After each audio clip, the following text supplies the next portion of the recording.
فاسألوا أهل الذكر إن كنتم لا تعلمون۔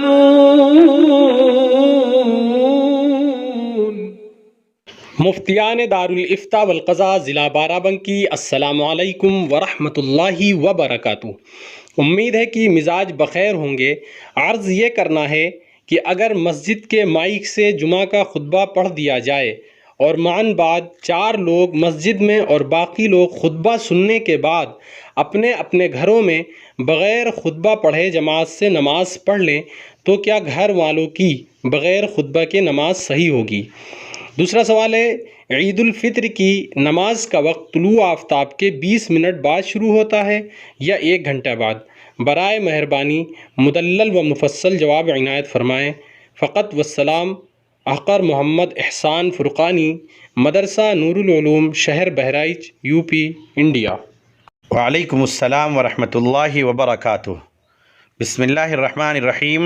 الجواب وباللہ التوفیق۔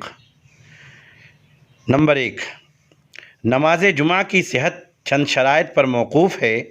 ان میں سے ایک شرط یہ بھی ہے کہ امام 2 خطبے دے۔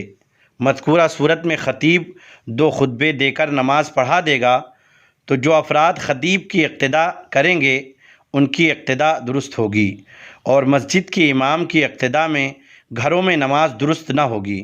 اسی طرح اگر مسجد کا خطبہ سننے کے بعد گھروں میں دوسرا امام بھی متعین کر لیں تو یہ دوسرا امام جو کہ ذریعے مائک مسجد کے علاوہ گھر یا کسی اور جگہ سے خطبہ سن کر جماعت ثانی کی امامت بغیر خطبہ کے کرے گا، ان سب کی نماز بھی درست نہ ہوگی۔ اس مسئلہ کو کہ خطبہ کوئی اور پڑھے اور نماز کوئی دوسرا شخص پڑھائے، اس پر قیاس نہ کیا جائے۔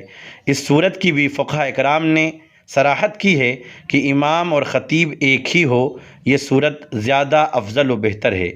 یہاں مسجد کا سنا خطبہ گھروں میں دوسری جماعت کی صحت کے لیے بھی کافی نہ ہوگا، چونکہ صحت جمعہ کی شرط دوسری جماعت میں خطبہ کا پڑھنا مفقود ہوگا۔ خلاصہ یہ کہ ایک خطبہ 2 الگ الگ جماعت کی طرف سے کفایت نہ کرے گا۔ نیز اگر ایسا کیا گیا ہے تو امام اور مقتدیوں کو ظہر کی قضا پڑھنی لازم ہے۔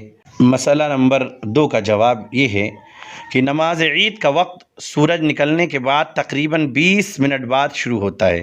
چونکہ طلوع شمس کے بعد جب سورج 1 نیزہ کے بقدر بلند ہو جائے تب نماز عید پڑھیں، اور 1 نیزہ کے بقدر سورج بلند ہونے میں تقریباً 20 منٹ کا اعتبار کیا گیا ہے۔ نیز عید الفطر کی نماز کی ادائیگی اول وقت سے تھوڑی تاخیر کر کے پڑھنا مستحب ہے تاکہ لوگ اطمینان سے صدقۃ الفطر کی ادائیگی کر لیں، اور عید الاضحیٰ یعنی بقرعید کی نماز میں تعجیل یعنی جلدی کرنا مستحب ہے تاکہ لوگ جلد از جلد نماز سے فارغ ہو کر قربانی جیسے اہم فریضہ کو انجام دے سکیں۔ فقط واللہ تعالی اعلم بالصواب۔